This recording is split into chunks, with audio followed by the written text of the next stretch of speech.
Hello, welcome everyone. Today we're going to take just a few moments before we get started.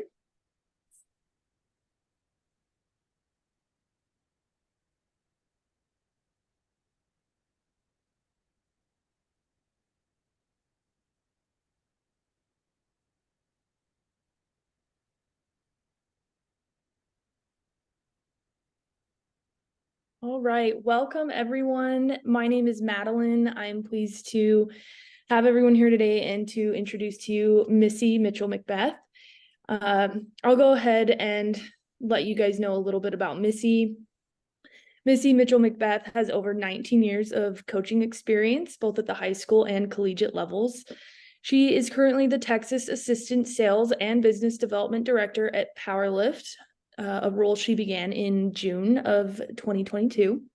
She is the owner of Safe Iron, LLC, a consulting company that teaches high school sport coaches simplified strength and conditioning systems that they can adapt to any setting, and co-owns The Conditioning Project, an online training community that improves the health of coaches through a balanced approach to training. Additionally, Missy serves as the Director of Sports Performance for Fieldhouse Volleyball Club in the DFW metro area. Prior to her current roles, Mitchell-McBeth was the head strength and conditioning coach at Byron Nelson High School for 6 years, a senior assistant strength and conditioning coach at TCU for 7 years, and a high school volleyball coach at Copperas Cove High School for 4 years. She also holds a position on the board of the National High School Strength Coaches Association, overseeing the Southwest region that includes Texas, Oklahoma, Louisiana, and Arkansas. She holds a Master's of Science in Education in Exercise Physiology, along with the CSCS, SCCC, USAW, and FRCM certifications.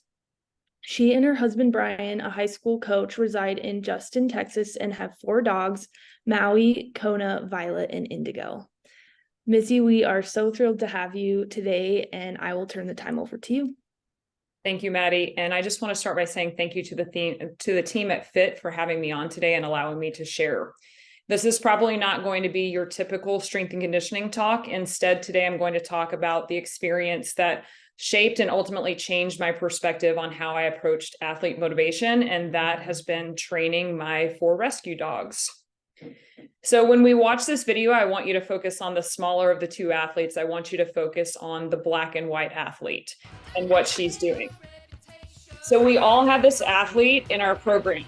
They're funny, they're silly, all the other kids love them. When they walk in the weight room or in the training session, they just absolutely light up the room with their energy when they're getting to do what they want to do. But suddenly we ask them to do what we want them to do, and they turn into this athlete right here. Okay, non-compliant, a little bit stubborn, kind of difficult to deal with.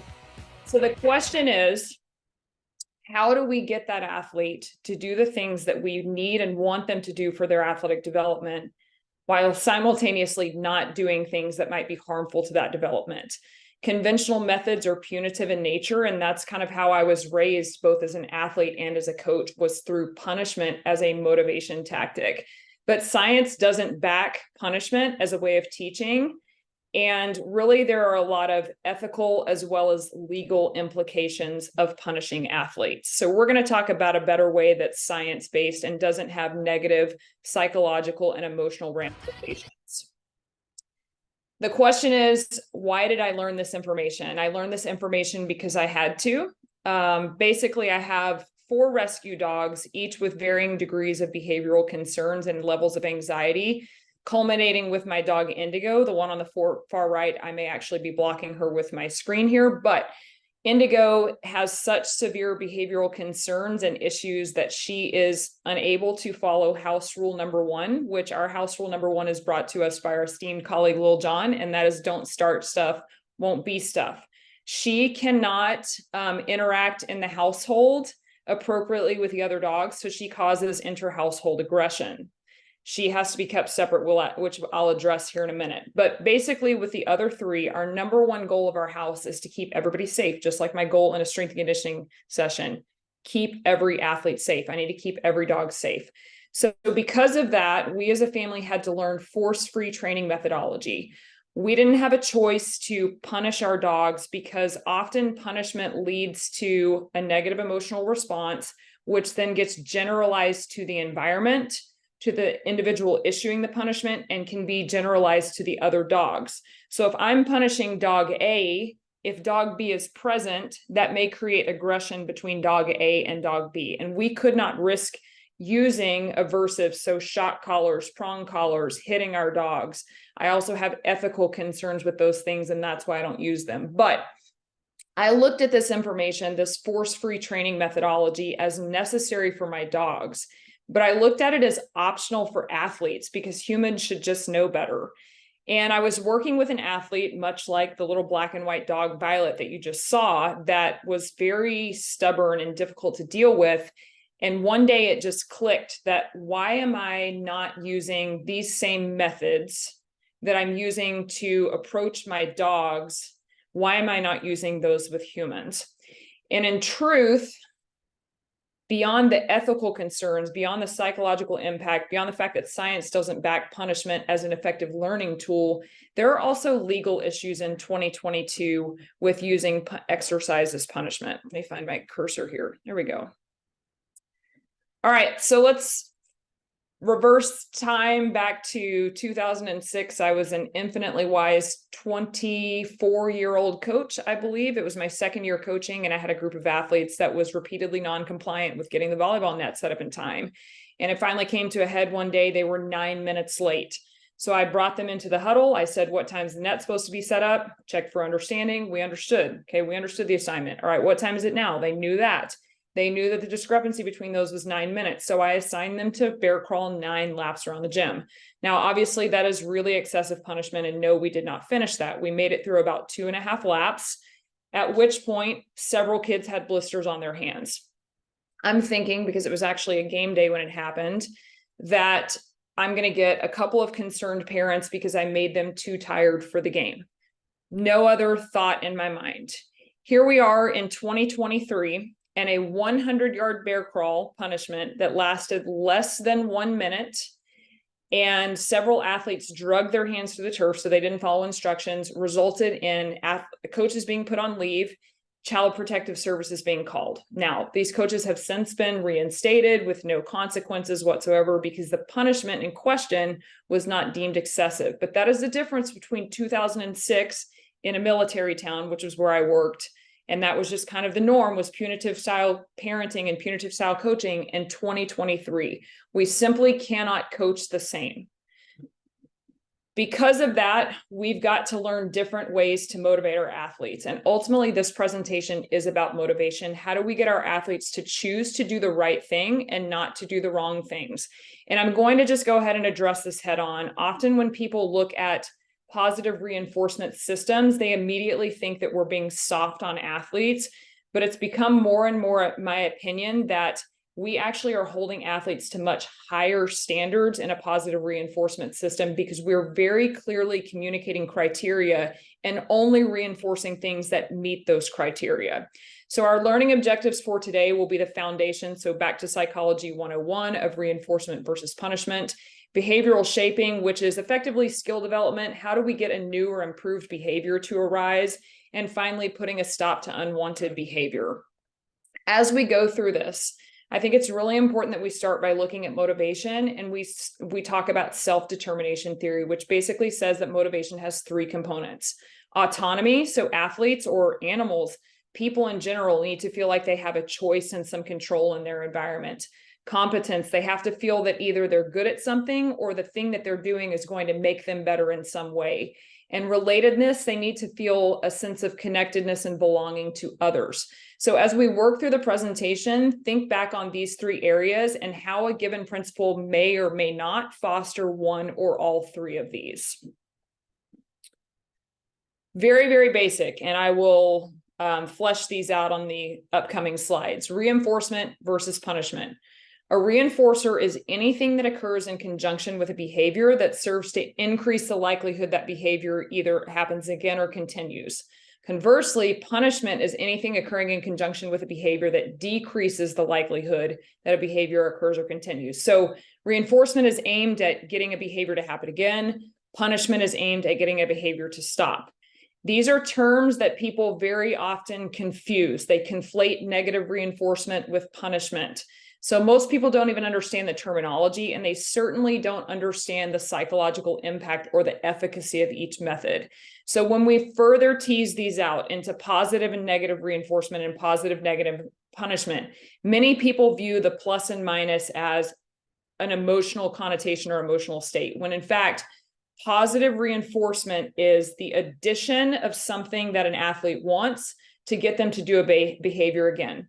Negative reinforcement is getting rid of something the athlete does not want to get them to do the behavior again. Okay, so positive and negative are addition and subtraction, not emotional states. Very important to understand that. With positive punishment, I am adding something to get someone to stop doing something, right? So a shock, exercise is punishment. With negative punishment, I'm taking away something that they like, a privilege, or their gold t-shirt that they earned for something. I take that away because I want them to stop doing whatever it is they're doing. And I'll break these down even further. Positive reinforcement can always intensify a behavior that's occurring, but I can't reinforce something that's not happening. It's really, really important to understand that with your group of athletes, that positive reinforcement is relative. What may be a very strong reinforcer for one athlete can actually constitute a punishment for another athlete. So this is my dog Indigo in her very first training session. I don't know how I had the wherewithal to record her first day, but I sure did. Her very first training session, I learned that she didn't want to be touched while she was working. While some of my other dogs love being petted during a work session, that's a punishment to her. So it's important that we have a variety of ways to reinforce athletes, just like we need a variety of drills in our practices.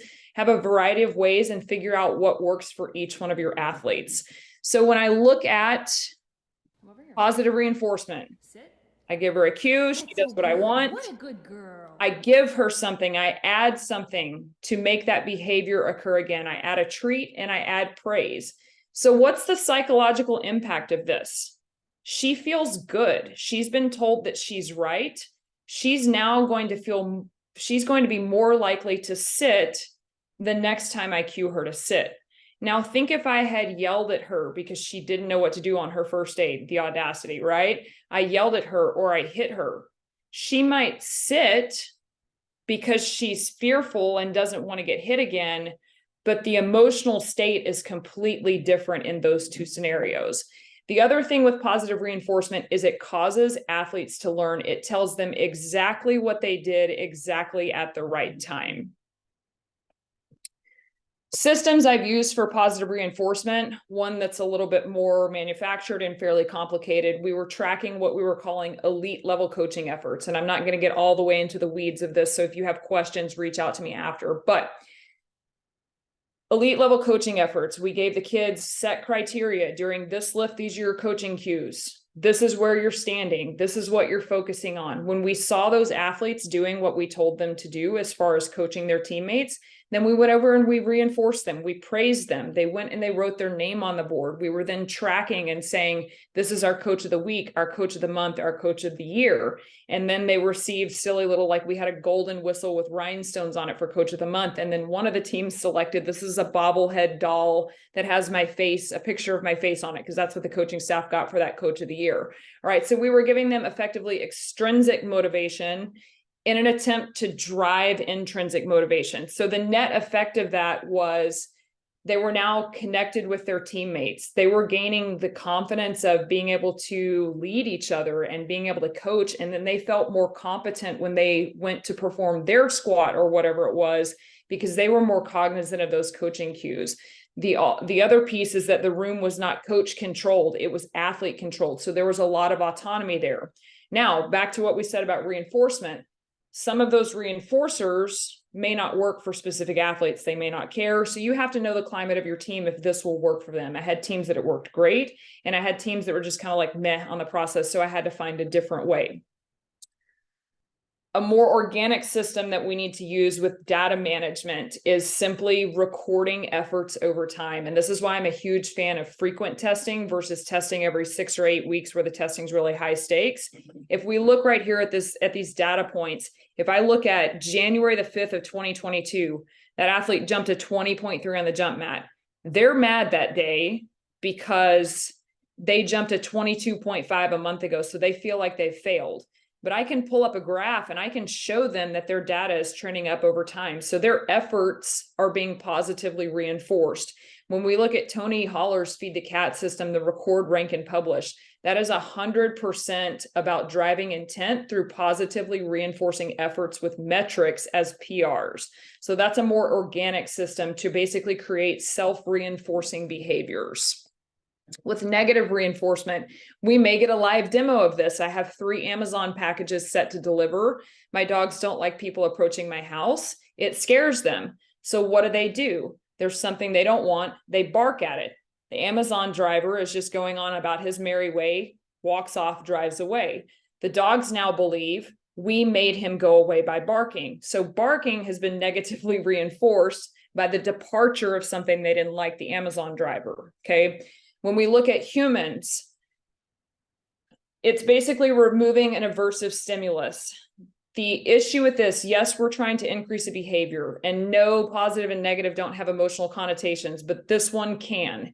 If negative reinforcement, if always having that looming thing we don't like is the reason we're doing something, we're teaching the behavior of avoidance. We're basically playing not to lose. And ultimately what you create is you create individuals that are timid and self-doubting. And some people are like, no, that's not real. Like, that's just, yes, there are pieces of this that are consequences of life. But I can tell you that when you are trained primarily through negative reinforcement, there are long-term emotional implications of that. When I was a collegiate strength coach, I very rarely received positive feedback. It was always, our athletes are out of shape. It didn't matter how good a shape we were in. We're always out of shape. Everything's always Missy's fault. We lost the game because of Missy's conditioning back in July, obviously, and it's now January, right? So my motivation was, don't get griped at in a meeting. Not do a great job for athletes. Of course, that was always there, but I wanted the removal of the head coach's smoke. That was my positive, or that was my reinforcement. So I was negatively reinforced by that process.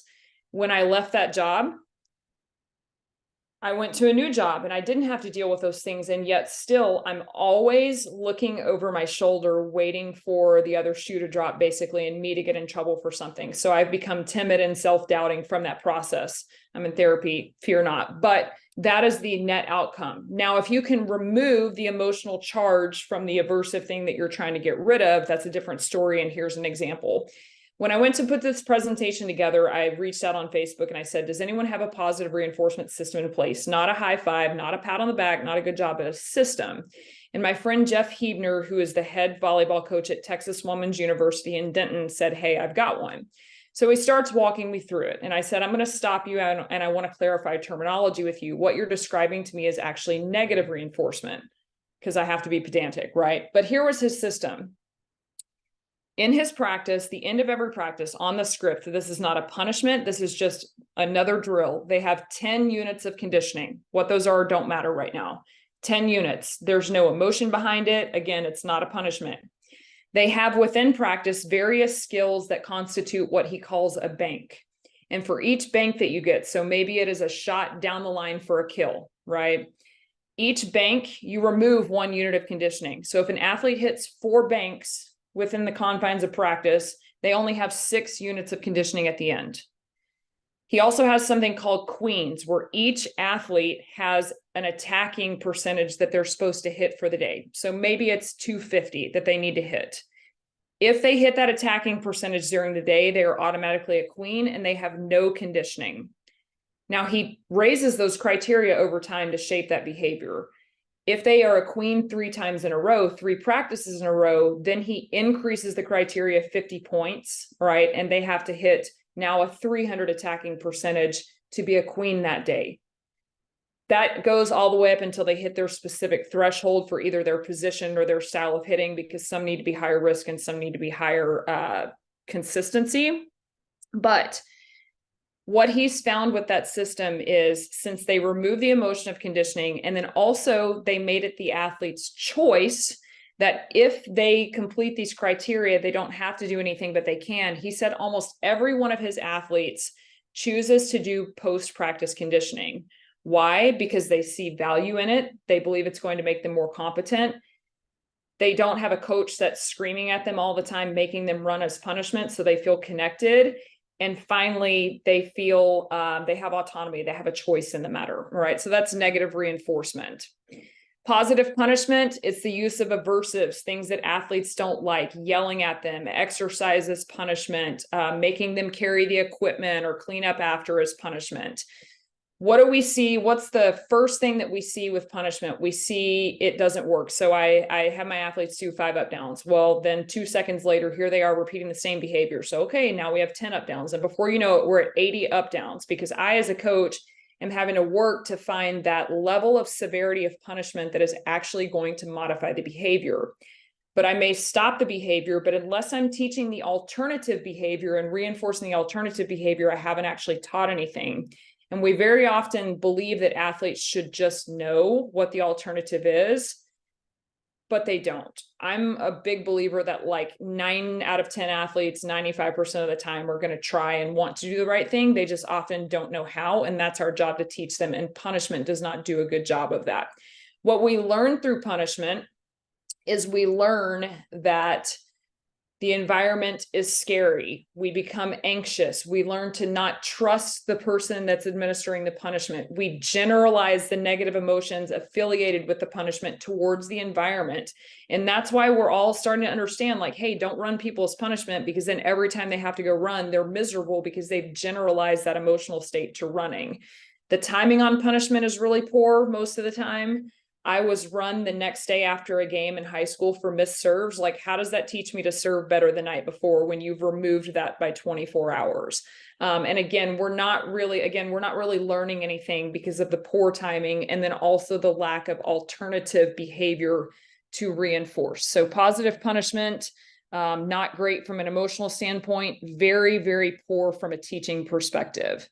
With negative punishment, we're taking away something that they want. So if I'm walking my dog and they're pulling on the leash, I just stop. They can pull. They can't go anywhere because that's what they want. I've removed their ability to go forward. That's negative punishment. Okay. You removing an athlete from the session because of X, Y, and Z, that's negative punishment. They want to be there. They want to be with their teammates. You're taking that away to get them to stop whatever it was that they were doing. Playing time's a big one here. Removing playing time, but as strength and conditioning professionals, we very often do not have that option. So this is where you remove athletes from the session. Now, I said that punishment is not always or doesn't necessarily teach anything. That's correct. When I remove that athlete from the session, they're not learning anything about how to exist in that session next time.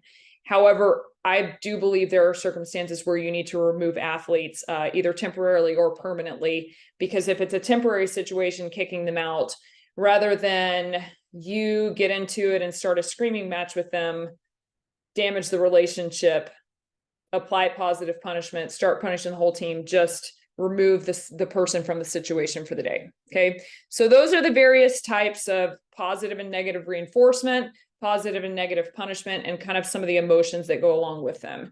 Now let's talk about behavioral shaping, which is basically how to get someone to do something. So we're going to look in the context kind of skill development. We're going to go over shortcuts to this at the end. Not everything has to be a really long and drawn out process, but some things do. So effectively, behavioral shaping is I'm taking what can my athlete do right now today? What do I want them to do long term?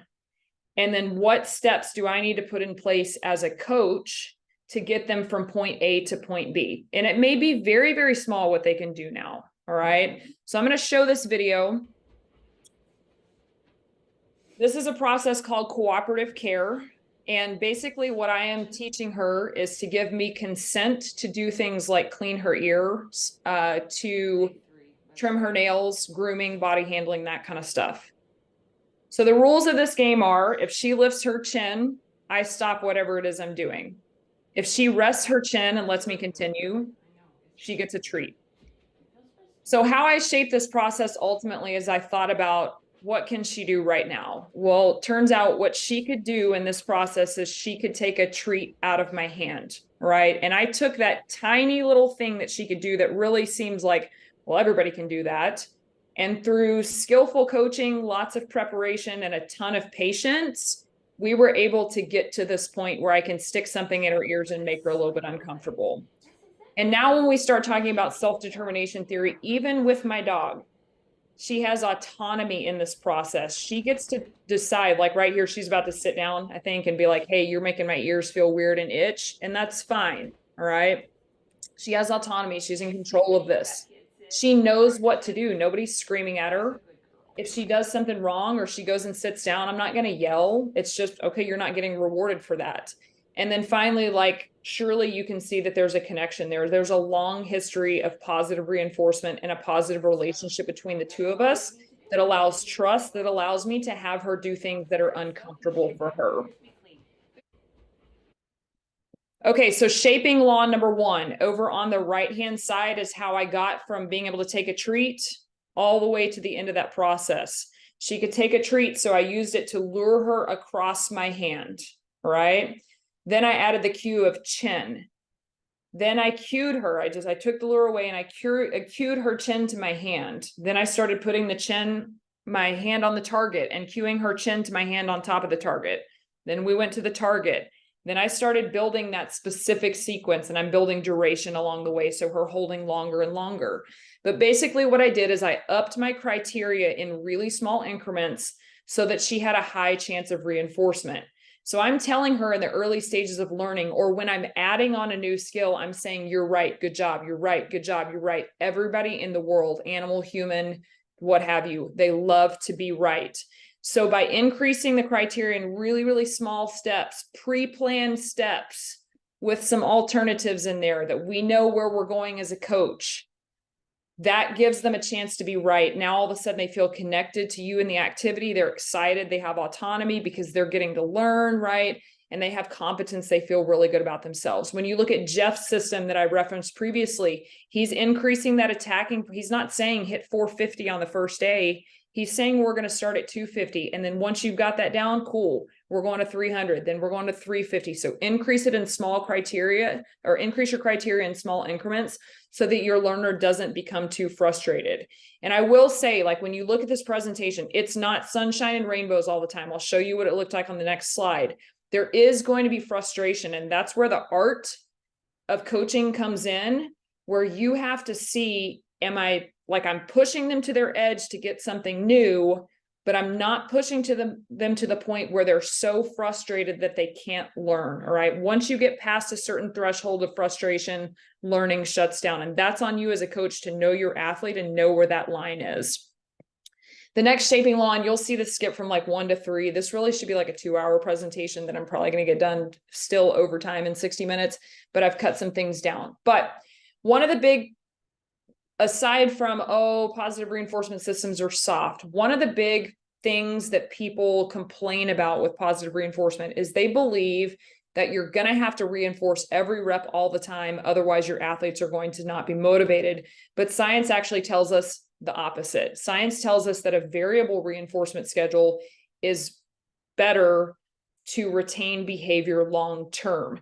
People are like, no, that's not true. People will be like, no, I want to get this every single time. We'll look at gambling. People will sit and bet and bet and bet to the detriment of their bank account for the small chance that they're going to get positively reinforced occasionally. All right.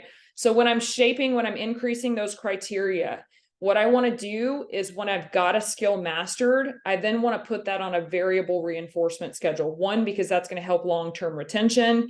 2, it teaches them to tolerate not being reinforced every single rep. 3, you can't reinforce every single rep, so it's more practical.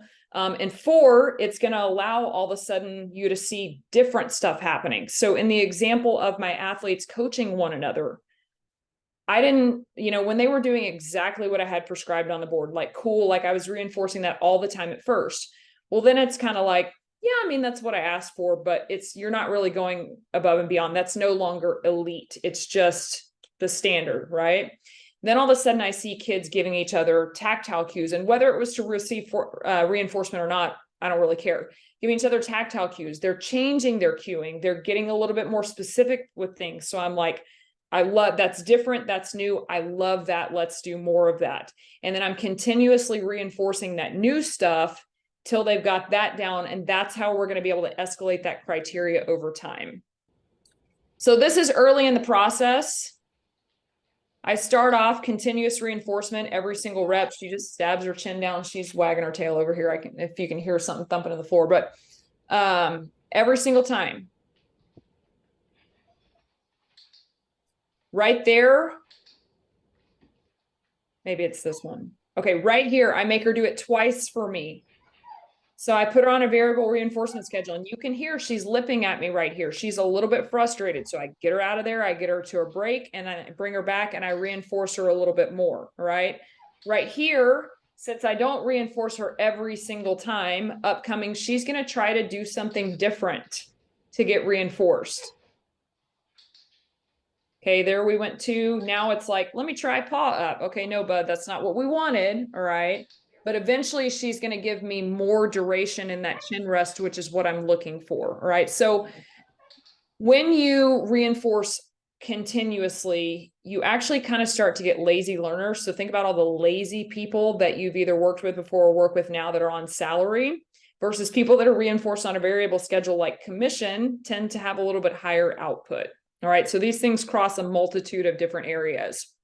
When we're shaping a behavior, once I've raised a criteria or I added a new skill or new criteria, I have to temporarily relax the old ones.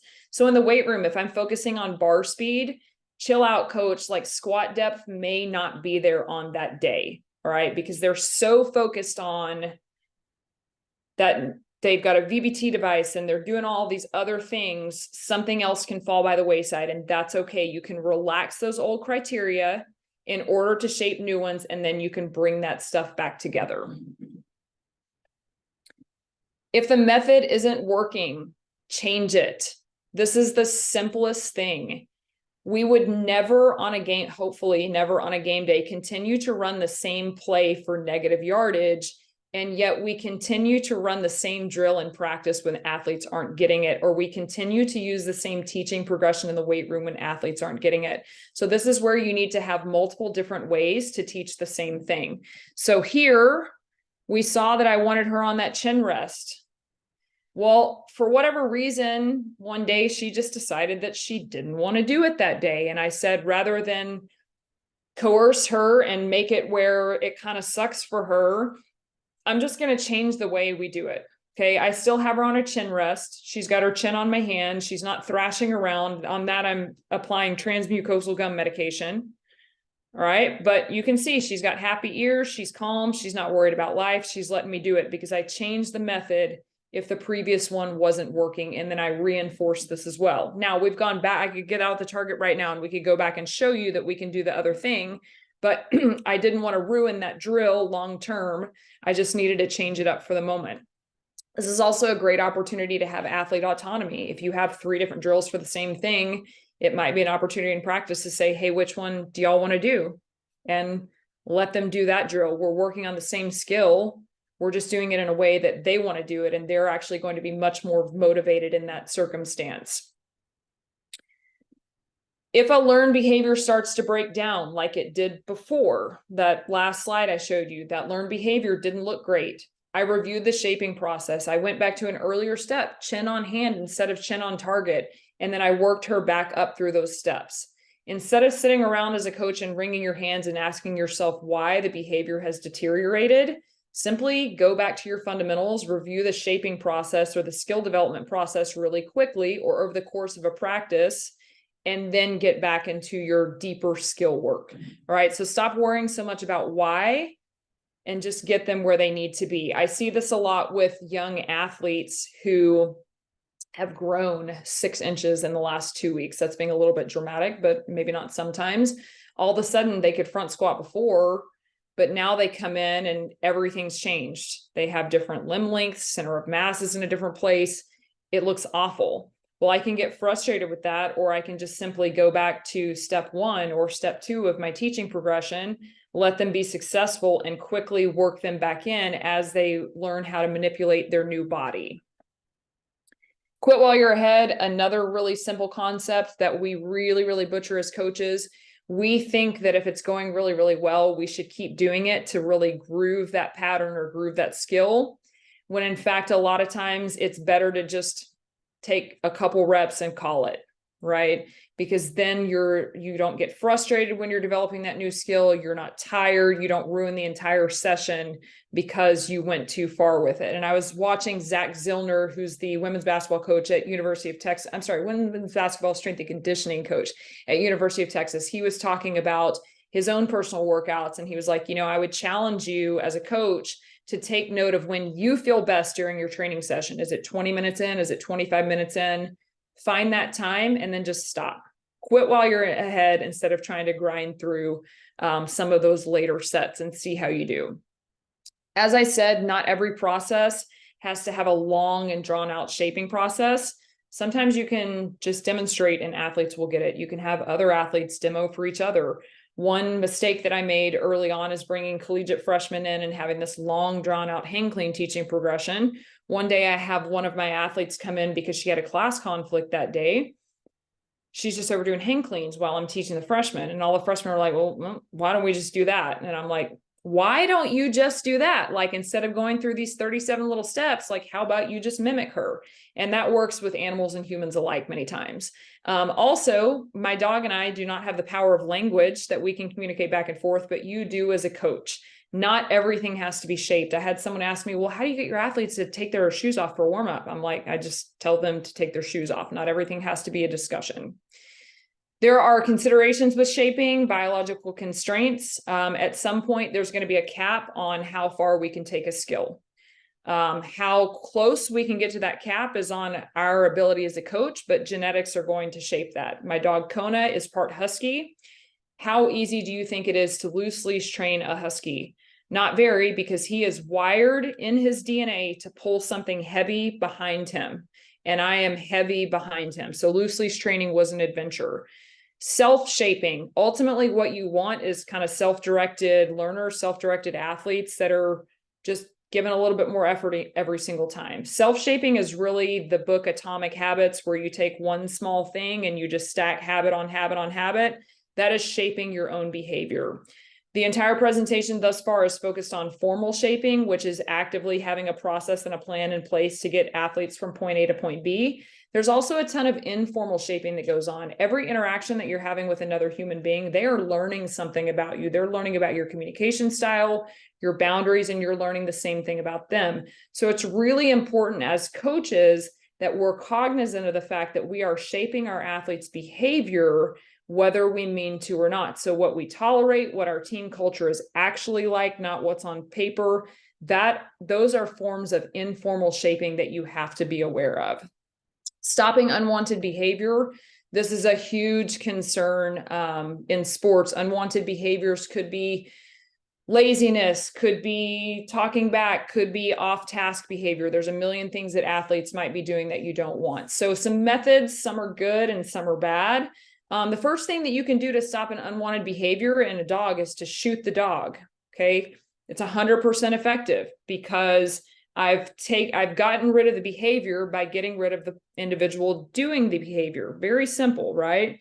But the thing is, we're not looking at stopping a behavior necessarily. We're looking at reinforcing an alternative behavior. So getting them to do the right thing versus simply just not doing the wrong thing. So when we look at my dog Indigo, I said earlier that she can't be around her housemates without starting a fight. She lives upstairs. We call it cell block D for dogs in the prison. And the other three live downstairs. And then we have a prison rotation where when it's her turn to go outside, we lock the other ones up in their cell block and she goes out. Now, where we've shot the dog effectively, we have managed the situation and stopped the behavior of fighting from happening. But if I move her back into general population, what's going to happen? Have we modified the behavior? No. We see this in the prison system. Within 5 years, 76% of released inmates wind right back up in prison because we haven't actually modified the behavior or the circumstance in which they do it. So this behavior is not effective at modifying behavior. Do I think this is necessary sometimes with athletes? Yes. With my dog Indigo, I don't remember if I addressed it at the start. you may be thinking, well, Missy, if you know all this about dog training and dog behavior and behavioral modification, why can you not fix your dog? Not everything can be fixed. And actually for her, it is much better for her anxiety level that she is separate from the other dogs because she is fearful of other dogs. There are circumstances where athletes need to be permanently removed from your program. It is in the best interest of your program, and it's very likely in the best interest of that athlete as well if they do not want to be there. So there's method number one. Method number two, we've talked about to try to stop a behavior is to punish. It may stop, but again, it doesn't necessarily improve the behavior. In order for punishment to work, your athletes have to understand why they're being punished. Again, we all say, well, they know. They really don't know. The kid on platform 37 during the up down session does not know what kid on platform 2 on the team did to cause the up down session. I apologize to all the kids on platform 37 over the years for me, but they don't know what's going on. All right. So it's not going to change anyone's behavior because they don't understand. The motivation to do the behavior has to be really small. So if I don't really care about something and somebody punishes me for doing it, I'm not going to do it again. If it's a huge motivator, like I need to feed my family, so I'm going to commit bank fraud or whatever, so my house doesn't get foreclosed on. If I get punished for that and I still have to feed my family, like I'm probably going to repeat behaviors like that. The fear of punishment has to be large. That's not what we want in athletics. We do not want fearful athletes because fearful athletes will not put themselves on the line when they need to perform at high levels in games because they are afraid to make a mistake because they're punished for making mistakes. We do not want athletes that have a large fear of behavior. And finally, they have to be able to control behaviors. And you might think, well, all my athletes can control certain behaviors. Some can't. You do not always know what psychological or behavioral issues some of your athletes have. My dog Violet is a submissive urinator, which means when she gets nervous, she pees. If I spanked her for peeing when she's nervous, guess what she's going to do more of? She's going to pee more because she's even more nervous, and we're going to create this vicious cycle. That's not something that she can control. That's actually something that I, as her coach, have to have learned how to approach her appropriately in a way that does not make her fearful and nervous. With punishment, again, when it doesn't work, we escalate. So we yell louder and we run them more. And so sometimes what this creates is athletes who are in really good shape for running as punishment, and they're tuning us out. So we desensitize them to our punishment, and there again, it doesn't work. The consequences of punishment, there's a lot of emotional consequences. I'm fearful. I'm trying to get away with things. I hate the activity. I hate the sport. I hate my coach. I hate the environment. I never want to be in a weight room again. Or I may just be an athlete that shuts down. What you're not going to get is you're not going to get an athlete that comes running in the weight room with happy body language, okay? That just does whatever you ask him to do because the weight room is fun or sports are fun. Indy doesn't care that we're working on thoracic spine mobility right there, which is absolutely what we're working on. Thank you. She just is excited because training's always fun no matter what we work on, all right? And again, that doesn't mean that it's a sunshine and rainbows, no one's held accountable scenario. It simply means that there's a better way to do things other than having to be a dictator and instilling fear in your athletes. So why do coaches punish as a fallback? One, it's the way we've always done it. So I love this quote: great faith arises with a handful of meager results, even with a large body of evidence to the contrary. Karen Pryor is the author of a book called Don't Shoot the Dog, which is where I got a lot of this information along with my experience. But ultimately, what coaches that use punishment as a primary motivator fear about positive reinforcement is they fear that you're going to have to do it all the time. When in fact, we learned that variable reinforcement is more effective at long-term behavioral modification and retention, right? Well, when I punish teams, it works sometimes, not all the times, but sometimes. So as a coach who punishes, I'm on a variable reinforcement schedule for punishing my team. So the very thing that I think that is the reason that I say I can't use positive reinforcement is actually the very thing that is leading me to continue to punish athletes. So the irony is just really overwhelming. Hopefully you followed that. So then you have to ask yourself, why are we punishing? If we've learned it's a poor modifier of behavior, it can't be for that. If we've learned it doesn't really teach anything, it can't be for that. So is it because you want to be a dictator? Do you want to be an alpha in your program? In which case, I would actually encourage you to look deep within your heart and find something different to do. Behavioral modification methods to stop things that actually work. Extinction. Ignore a behavior and it goes away. I love this South Park episode. They make fun of Caesar Milan, and basically they have a spray bottle and they're like, ignore the child, and they ignore Cartman to get him to stop doing things. But obviously this is not going to work with self-reinforcing behaviors. So things like addiction, my dogs, counter surfing, those things are not going to go away on their own. Things that are unsafe in a training session, we can't ignore those things, but this is really effective with verbal behavior. So we're going to ignore someone's behavior versus ignoring them. So if an athlete comes at you and they are screaming in your face because of whatever, this is really, really hard to do, but don't reciprocate that. Just talk to them in a normal tone of voice. If they continue to escalate, that would be a great time to use negative punishment and send them packing on out the door so as not to further disrupt the training session. But if you don't reciprocate that energy, they're probably not going to continue to come back at you with it because they realize like they look like an idiot in the training session. Another example, I have a friend that loves to talk on the phone. I simply hate talking on the phone. When she calls me, generally I'm not available. I'll shoot a text and say, hey, I can't talk right now, whatever. She sends me a voice memo. Well, over time, me ignoring the behavior of her calling has led her to modify her behavior, stop calling, leave me voice memos. I haven't ignored her, but I've ignored her behavior. Incompatible behavior, train something if I don't want them doing one thing. So I don't want my athletes on their phones in the weight room, off task in the weight room. And yes, we had phones in the weight room. We were using Fit on our phones because my district wouldn't buy me iPads, but I don't want them in other apps in the weight room. I don't want them distracting other teammates, running around, whatever it is. So I'm going to give them something that they can't do any of those things I don't want because they're actively doing this other thing. So right here, I'm reinforcing an incompatible behavior. So she can't be giving this elite level coaching effort down on a knee while running around the weight room or being on her phone. So in addition to the kids coaching each other because we wanted all that positive reinforcement and focus and autonomy and blah, blah, blah, it's also an incompatible behavior. So think of ways that you can train those things. And it's kind of stuff that we all already do, like in a classroom. You don't want kids way off task, so you'll give them just a little bit of extra busy work, but you can use it for more fruitful endeavors, such as coaching one another. Putting a behavior on cue, incredibly effective. When I cue a behavior, often it won't happen outside of the confines of being cued. So with a dog, they pull on leash very often because they want to go sniff.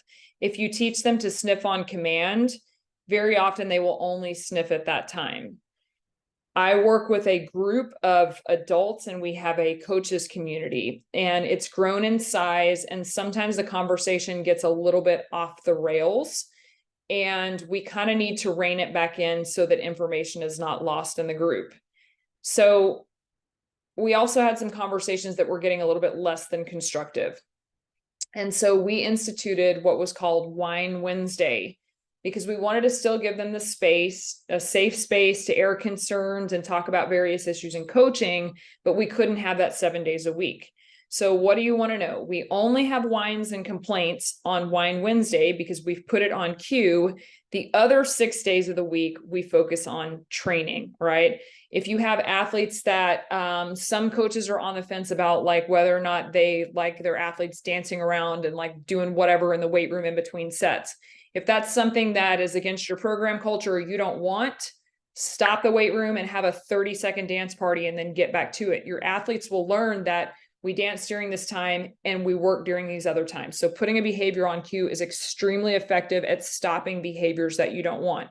Now, I'm not going to cue behaviors that are unsafe. We're not going to go throwing bars on the weight room or, whatever it is, doing drugs in between sets because we want to cue the behavior for only certain times.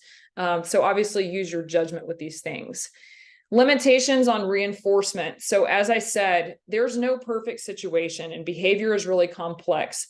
With my dog Indigo, she is under the care of a behavioral trainer. She is under the care of me, her mom, who knows a ton. She has a board certified veterinary behaviorist for a vet and a force-free veterinary practice that she attends. All right. So all of these things in place, and every single person in her life agrees, you're not fixing this. You can give her a high quality of life with these constraints, but you can't fix it. So behavior is a rich mixture of internal and external environment, and also tons of prior learning. If you get a kid at 14, 18 years old, a lot has happened before they saw you, right? So you are not going to be able to fix everything, but you hedge your bets at giving yourself and that athlete the best shot by using more positive and force-free methods. You also have to look at, wonderful, we're shaping all these behaviors and we have these individual criteria, but we also have to have group norms in place, right? You can't have a society, there's no utopian society. There are issues. You have to tell people no. You have to give corrections. Simply what we're looking to do is we're looking to make a shift from more forceful punitive methods to more force-free methods. And you may be thinking like, oh, you don't use any force methods with your dogs. Actually, yesterday, my dog Violet snuck some cat poop when I wasn't looking on the walk. And as I turned and saw what was happening, I did not have time to have a leave it conversation, and we did not have time to have drop it. I went King Kong, opened Godzilla's mouth, and shook the poop out. Unfortunately, we had gotten just enough that I had a dog with diarrhea yesterday. So when there are times, absolutely, where you have to come in and apply force, but the difference between that situation and a dog that's punished all the time, or an athlete that's punished all the time, we have a long history of a positive reinforcement-based relationship and a lot of trust built between one another, so that when I do have to do something like that in the name of safety, I don't want to pretend that a dog understands that, but it's much less, oh, there goes mom again, all right, or there goes coach again, like back on their stuff, right? Because generally that's an outlier versus the norm. So what we see with positive reinforcement is we see athletes that are excited to learn, they're excited to be there, they're enthusiastic, they're willing to put themselves out there and try things in practice and in competition because there's no fear of punishment. They retain things long term because there's positive emotional associations with the learning. We can all think of core memories. The reason that they're so impactful for us, whether it's positive or negative, is the emotion behind it, all right? Positive reinforcement checks all three of the self-determination theory boxes. You have athlete autonomy, you have connectedness, and you have competence.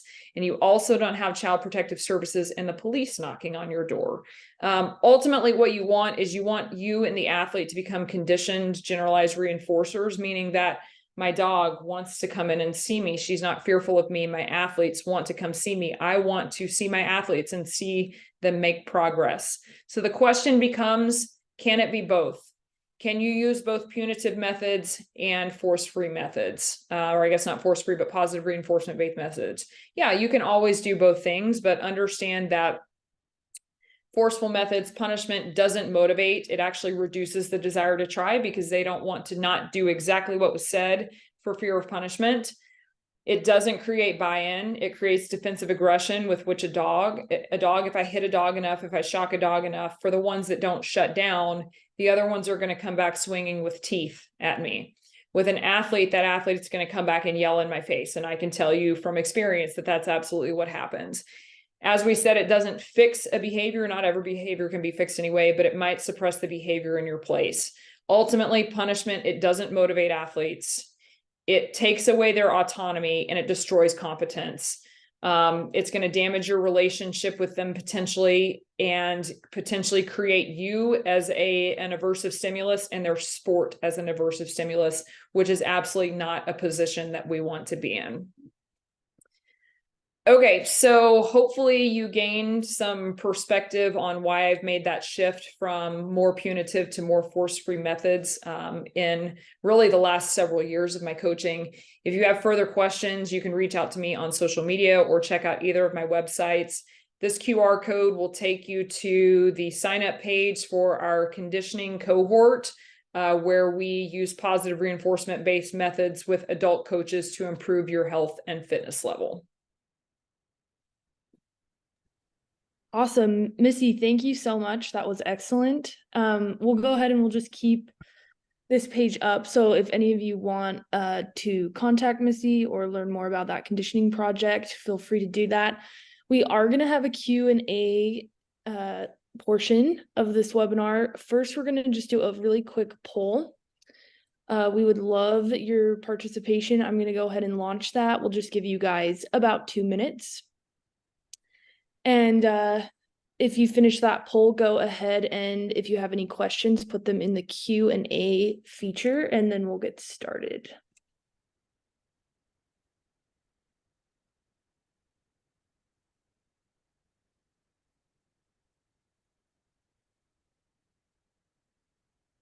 In just another minute or two for the poll.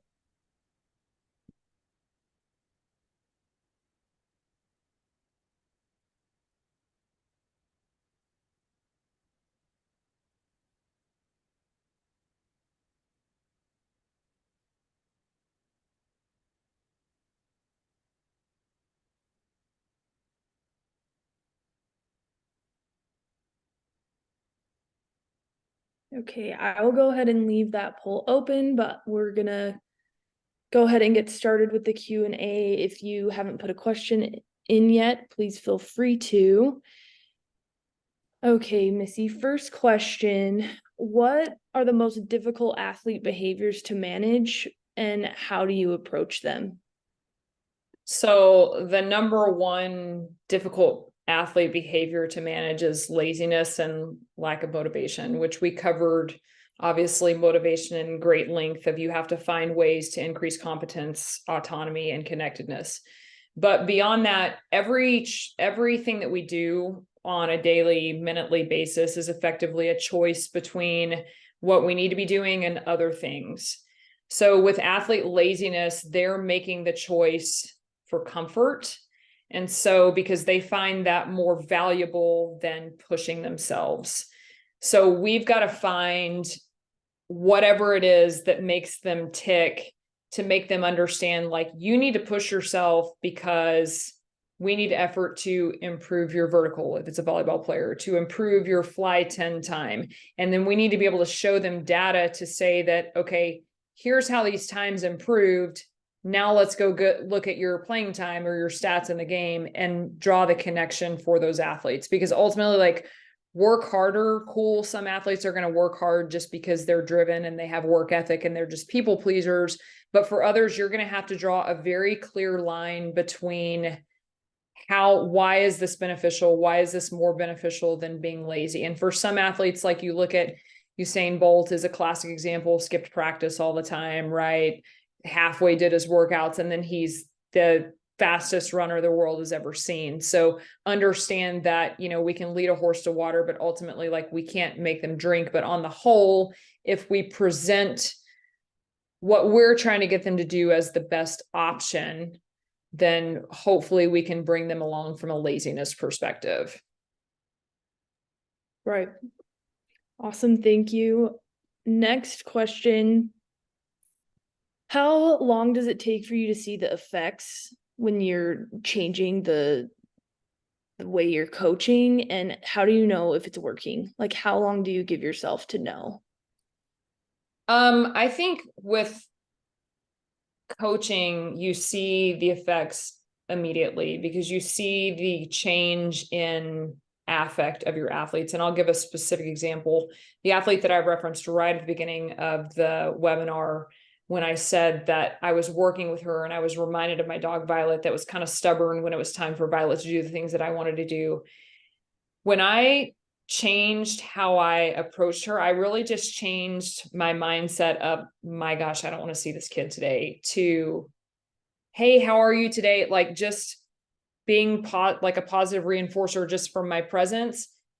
I immediately saw a shift in her willingness to work for me. Now, that's not always like going to be a clear-cut, simple answer because there's a lot of stuff that goes into it. If you have been primarily punitive in nature and always punished, it's going to take a long time to repair that relationship with athletes because they have a long-standing history of you being a jerk or you punishing them. And so there's a lot of fear that goes into that. And that's where you would have to have a transparent conversation of, hey, listen, I know better now, so I'm going to do better for you. And this is the changes that we're going to make. Whether or not they trust that, you don't know. As far as actual behavior modification, again, that's a really complicated answer because some behaviors there's a high motivator for them. And so it can take a long time to change those behaviors. Or they may have been doing a behavior for a long, long time, and you're trying to modify that, and that's going to take you longer. And I will say, like, just full transparency, training dogs, people can get results faster with shock collars and that kind of stuff.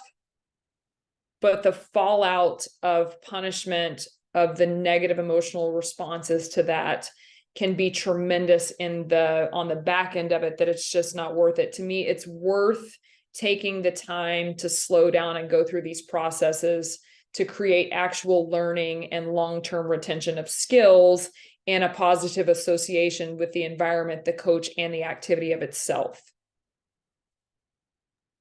Okay, awesome. Thank you. Last question that we have. So, and you did kind of touch on this, but when is it appropriate for punishment, and what do you recommend? Like what would an appropriate punishment look like? So apparently at Texas High School Coaches Association this summer, they had an attorney in because there was a severe rhabdo case. And then there was also the case that I referenced at the start of the presentation. And basically he said that if an athlete becomes injured during a training session, it's not a big deal. If an athlete becomes injured during a punishment session, you can be subject to losing your job, to litigation, XYZ. So from a legal standpoint, it is probably never okay to use physical exercise as punishment. I think it is entirely appropriate to remove playing time, to remove an athlete from a session or an activity, particularly if it's dangerous. I referenced the thing of my dog Violet picking up cat poop, right? Like, I have to intervene there. Like, I don't have time to not be forceful in that situation. Or I've screamed at athletes doing something stupid and dangerous before. And it's like, I'm well with yelling at somebody's positive punishment, right? I am well within the scope of what needs to be done at that moment because I don't have time to stop it any other way. I had an athlete hanging. As a matter of fact, the athlete that I compared to Violet is hanging from a pull-up bar by one arm standing on a band. And I just scream at her from across the weight room because how else am I going to get her to stop doing that in that moment? So I think that that's something where you just have to use your judgment. But again, it goes back to what is the norm? Is the norm a positive environment where the athletes are, molded and shaped through reinforcement, or is the norm punishment all the time? And that's kind of where I think the dividing line is that we want to be more, force-free based.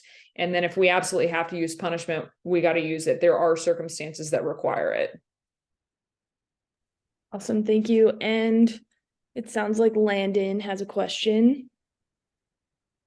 Missy, I don't think I blinked at all during the presentation. It was super interesting. And I have a bunch of questions that are related to the presentation, but I think my biggest question is I'm super curious about the inflection points that you've gone through from that 26-year-old coach who had the girls doing the bear crawl to where you are now. Because you're amazing now. Like, in every way, all of the businesses that you're running as a coach. Just curious what that journey was like. So, younger coach, it was, you've got to go in, you've got to establish dominance. So athletes will respect you. You're 22 and they're 18, right? So the discrepancy is non-existent. And so, and that was just the norm back then. Your military town, like that's what was modeled for you. That's how you were trained as an athlete. That's just what you did. So then I stepped from the role of a high school volleyball coach into the collegiate level. The collegiate level is a business model. There's obviously tons of accountability from a sport coach. Just, as a female, sometimes like there was a program that did not want to have me as their strength coach because they didn't think that I would be tough enough. Turns out like that's not a problem at all with me. But again, it's kind of like go in there, like assert your dominance, like show that this is the line and we're not even going to touch the line, like much less cross the line. But I think at that level, I would always say if we have 365 days in the year, I see those athletes 362. I see them at 5 o'clock in the morning. I see them on the road. Like that's a different relationship than you have at really any other level of athletics. And so even if there's punishment involved, there's so much other like positive reinforcement, and there's such a deep relationship that I'm not saying that the punishment is right. There's certainly some situations that I look back and think absolutely the wrong move that I made, but that was just the nature of it. And then I tried to take that mentality to the high school level, and almost immediately it was like, I realized that kids were just like, it wasn't even that they weren't like that they were shutting down or anything. Like I could just kind of see them being like, what's up her butt? You know what I mean? Like, just kind of like, why is she acting this way? And so it finally hit me that, just like the video I showed with Indy's very first day training, that's what I had. Is I had a bunch of little puppies that had no idea what to do in a weight room, no idea what to do in a high performance environment or any type of performance environment. And I'm in there expecting that they know what to do and how to do it. And if they don't do it my way exactly, then they're in trouble. And then I was like, what is that going to set them up for in a lifetime? Are they going to want to go train at 24-hour fitness when they're done with me? No, because they will have been miserable this entire time. So beyond that, like I call it advanced placement PE because that's what it is, so 98% of your kids are not going to go on from the high school level and play collegiately. So why are you not focusing on giving them the best experience and the healthiest experience that you can in the weight room, and with kind of developing a healthy lifestyle and lifetime relationship with training and exercise? So that was kind of the evolution. And then once I got this pack of dogs, it was like I started learning about this stuff, and I started learning about all of the like negative emotions that can come from punishment. And then you start looking at what happened coming out of COVID, and society, kids were just absolutely wrecked. So it's like we came back, and I just immediately thought, we've just got to extend so much grace on behavioral stuff. So for example, the freshmen that we got back after COVID, those are kids that were in the 7th grade when schools got shut down. And behaviorally in a school setting, they're still a 7th grader. Well, now all of a sudden schools are back in session, and boom, we throw them in and they have to be high school kids. But they don't have that year and a half of learning of how to be a 7th grader second semester, and an 8th grader, they don't have that foundation. So it's like I had to approach them, and even the kids that had been with me for a couple of years, you don't know what happened to them during COVID. You had to approach that with just a ton of grace.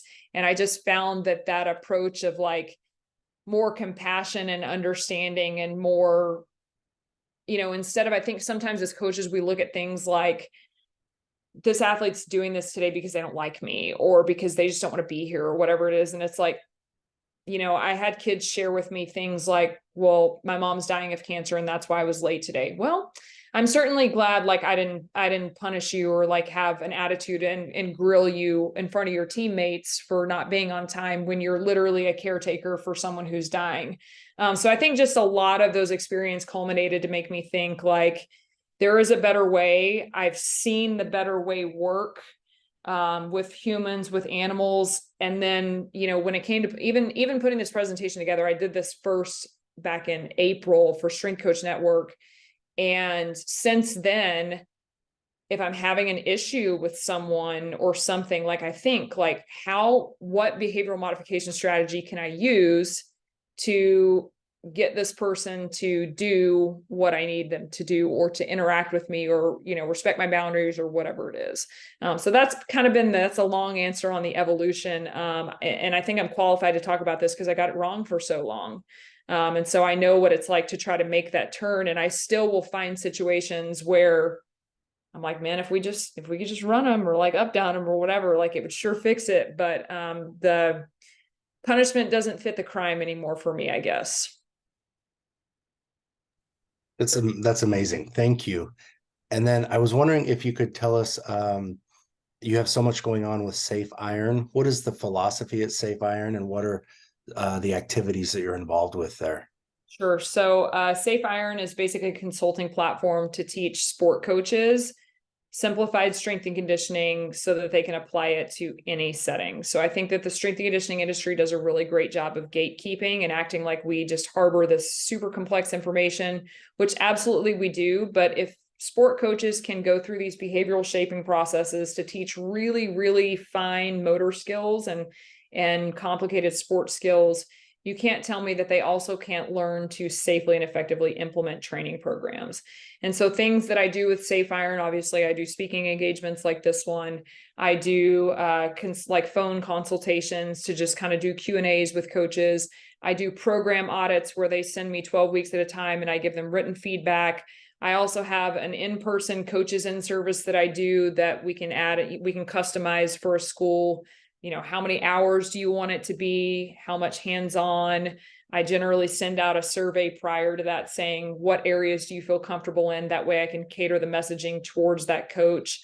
And then I do a very, very limited amount of custom training programming, just because, scalability on that with the 8,000 other things that were listed in that bio. But that's kind of the gist of it, is just providing continuing education to sport coaches so they can safely implement training programs with their athletes.